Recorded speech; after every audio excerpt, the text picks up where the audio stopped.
Together, growing in faith, changing communities.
Siyakhuleka wena izulemfihlakalo.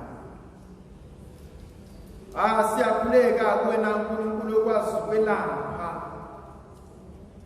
amanxeba eminyaka. Siyakhuleka wena Nzulu emfihlakalo ehleli nathi maqedane bese yenza umsebenzi. Egameni likaJesu siyayibopha siyayiqalekisa yonke imimoya emelene nezwi lakho. Egameni likaJesu siyayiqalekisa yonke imimoya engafuni ukuba kuphakama izwi lakho.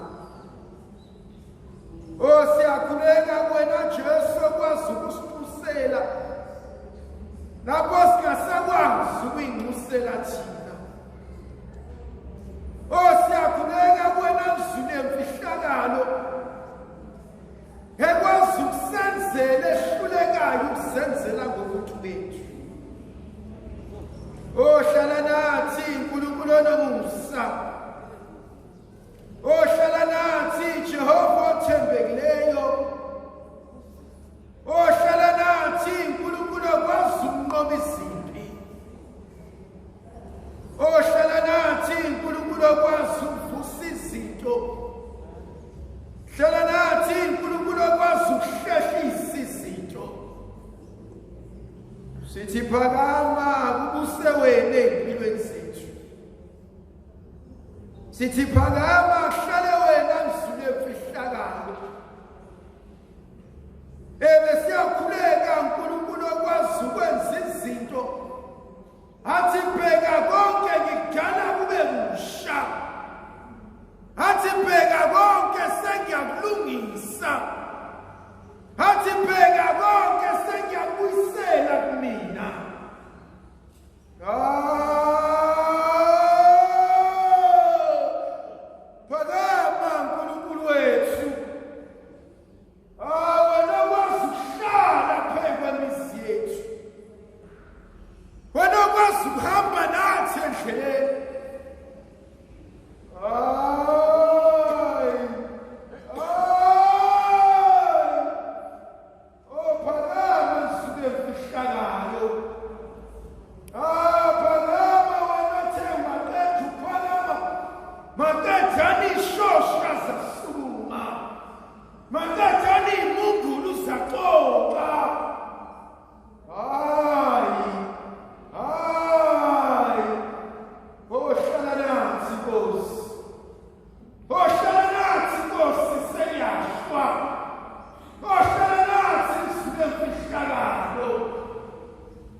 hayi ungavumi hlezizwe hleke, hayi ungavumi hleze kube khona abazohlala bajabule, hayi egameni likaJesu ngiyayiqalekisa, egameni likaJesu ngiyayibopha, egameni likaJesu ngivala imlomo, egameni likaJesu ngiyayiqinja.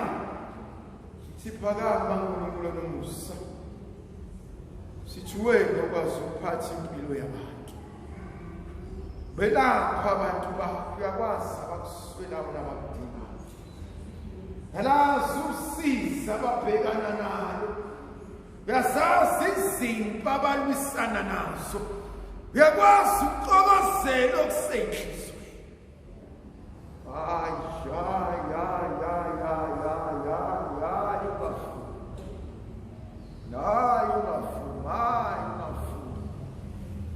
Mikhaeli wena uyindoda yempi, awukaze wahlulwa yimpi ayisoze yahlula.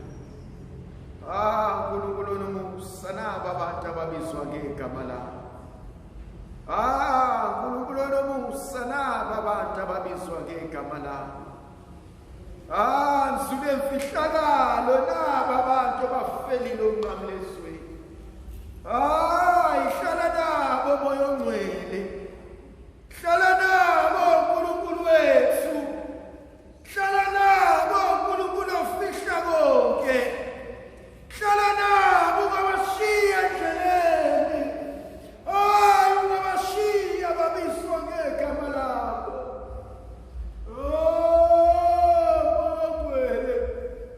Moya weqiniso, moya hlala nathi, uNkulunkulu abamkhulu.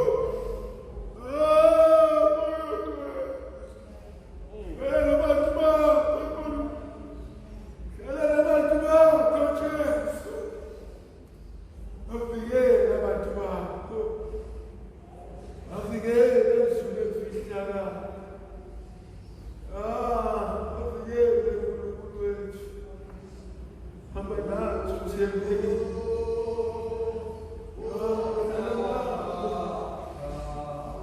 Hlala nabo uNkulunkulu wethu, ungavumi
Mawadunyiswe uJesu Kristu.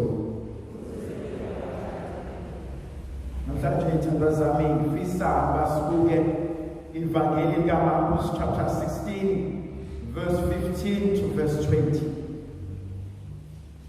Lo nkathi uJesu wabonakala kwabalishumi nanye, wabesethi bona hambani niye emhlabeni wonke. Ngifisa uqala ngokubuka uMntaka Maria ebuyela emumva eyobheka abafundi bakhe. Kodwa okumthintayo ukuthi akabafiki bephelele, akabafiki beyishumi nambili, kodwa ubafika omunye wabo esehlulekile endleleni. Ubafika omunye wabo esezibulele, kodwa kwabona laba abafikayo ubabona bemanxeba belimazene. Khona inkonzo uNkulunkulu engimbona esambulela yona yokuthi akasangitholi ngilokhu engangiyikona, akasangifiki ngilokhu angishiya ngiyikona. Ngobude bendlela isono siyathandela empilweni zabantwana babantu. Ngobude bendlela siyakhuzuka, siyakhozeka.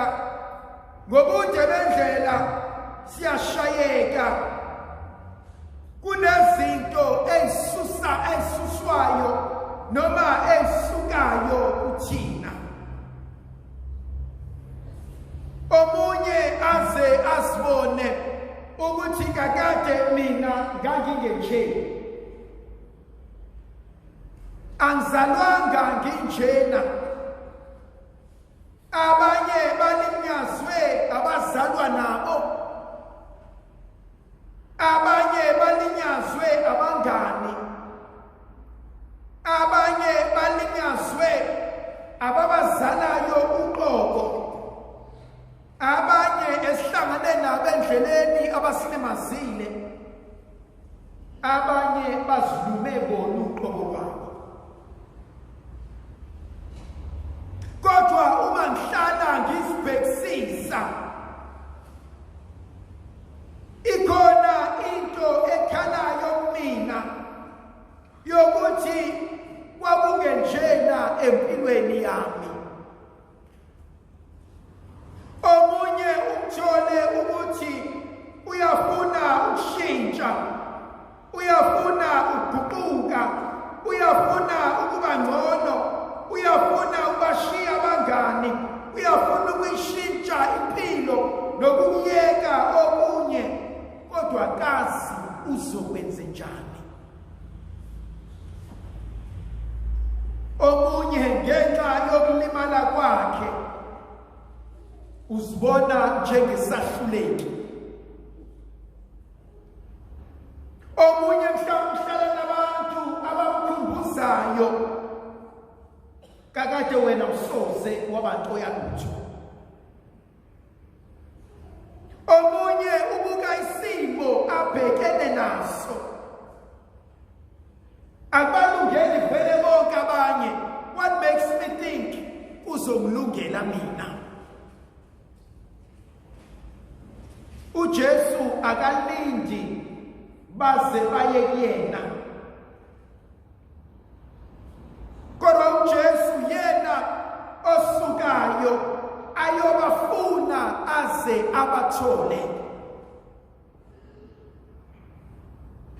Ngiyayithanda le concept kaNkulunkulu osukayo angifune aze angithole. Ebona ukulibala kwami, ebona amanxeba ami, ebona ukugcola kwami, athi kodwa ngizokufuna ulapho ungcolile, udabukelwe, unegazi, unjalo.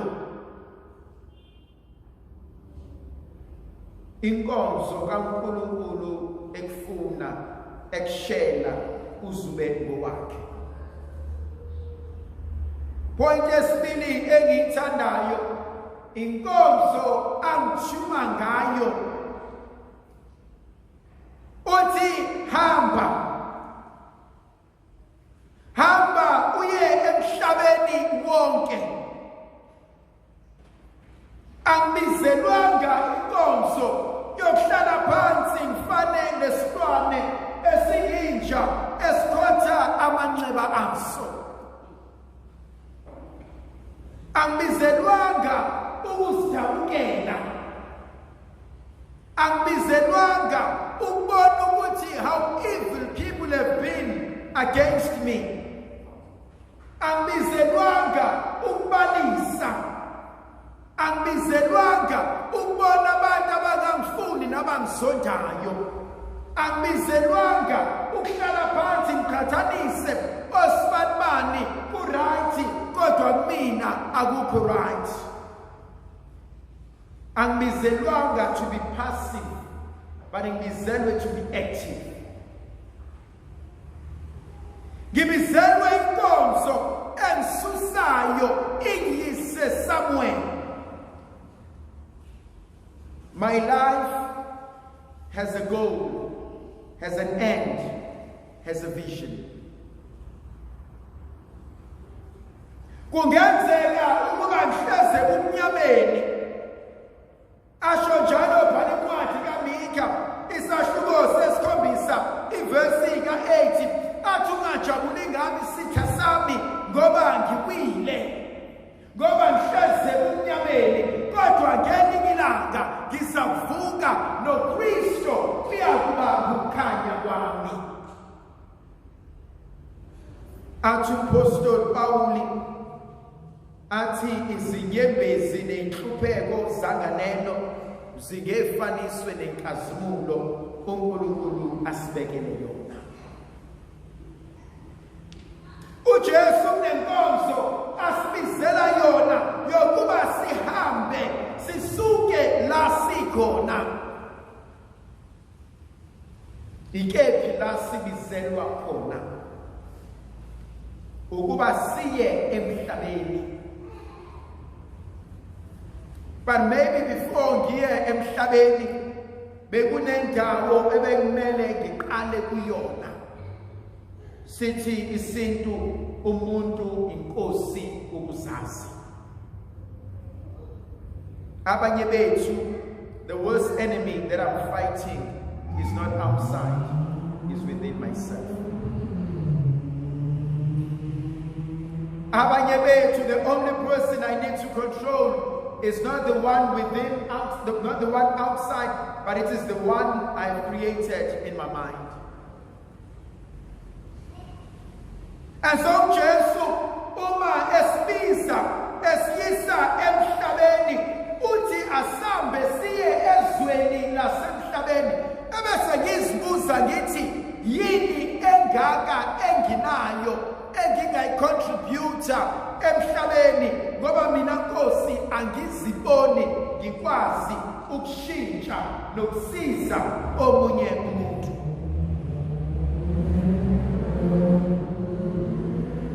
uJesu uthi hambani nishumayele ivangeli kuzo zonke izidalwa. Kwesinye isikhathi siyaye siyitshele ukushumayela ukuthi uma phambili ukhulume. Sikhohlwe ukuthi inkonzo yentshumayelo iyenzeka noma ngihlele ekhaya. Uthi uFrancis ocwebileyo, you must preach at all times, but only when necessary use words.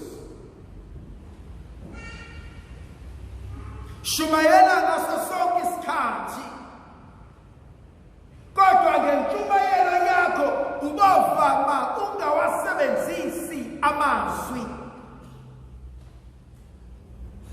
sibizelwe ukushumayela ngenkambo yethu. Abanye bethu mhlambe besimele sifunde ukushumayela ngokunqanda inkonzo yokuhleba. Ukuthi njalo uma ngisecingweni ngizohlezi ngikhuluma ngamagama abantu. Ngize ngiyothenga i-airtime ngoba isiphelile. Ngithi ima ngizofaka i-airtime siphinde siqhubeke. Mhlambe abanye bethu inkonzo yokushumayela yinkonzo yokuba nokunako nothando ekhaya empilweni yakho kubantwana bakho kubazali bakho nalaba abaseduze kwempilo yakho.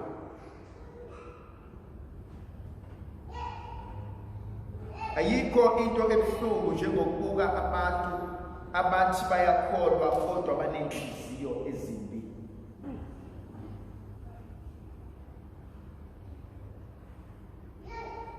Ayikho into eyingozi njengekholwa. Ikholwa lingabuka lapha likwenze konke okubi, likhulume likwenze konke. Kona abantu abanabangani abahlanganiswe ubungani, ubungani babo is based on destroying other people's lives.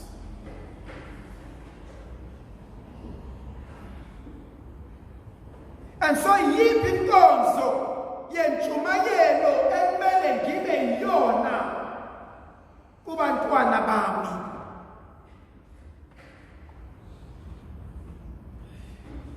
Kwakukhona i-advert eyayikade TV iqala, ubaba ubhizi konke ayenzayo dining room bese qhamuka indodakazi yakhe. Indodakazi khona into wrong eyenzile and ubaba ufuna ukuyishaya indodakazi bese ikhipha imali isifumbethe ebese iyayivula le mali ikhombisa ubaba. Ubaba ucasukile ufuna ukuyishaya and indodakazi ufuna ukukhokhela ubaba le mali bese iyabuza ubaba ukuthi why ufuna ukukhokhela ngale mali ngoba wenza iphutha. Ekhumbula le advert ithi ingane engani baba nawo kulenzile iphutha wakhipha imali wakhokhela iphoyisa emgaqweni. And so ubaba unknowingly has taught ingane yakhe how to bribe. Kwesinye isikhathi siyathuka amasizwe ephuma kubantwana bethu sikhohlwe ukuthi bayizwile sikhuluma singanakile ocingweni. Inkonzo yokugcina bese ngihlala phansi. uJesu uthi abakholwayo nakhu abayoba nakho bakwenze konakale. Bayakhipha amadimoni ngegama lami. Bayakhuluma izilimi ezintsha. Bayaphatha izinyoka zingababulali. Baphuze okubulalayo kungabalimazi. Bayabeka abagula izandla baphile. Ikuphi uNkulunkulu akwenzayo ngempilo yakho? What miracles is working through my life? Ibapha abantu uNkulunkulu abashintshile ngenkambo yakho. Ndlovukazi yezulu mayibe nathi sibuso sizivikele sikhanyisele. Nxusela amandla nekho siyamfela uNkulunkulu uSomandla yena uyise benendodana nomoya ocwebileyo.